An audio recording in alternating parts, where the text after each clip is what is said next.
ಪೂರ್ತಿ ಉಪವಾಸ ಇರುವೆನು.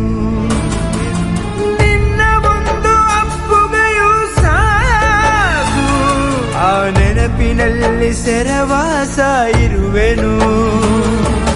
ನೀನೆ ನನ್ನ ಲೋಕವು, ನೀನೆ ನನ್ನ ಜೀವವು, ನೀನೆ ನನಗೆ ಎಲ್ಲವೂ ಅಮ್ಮ.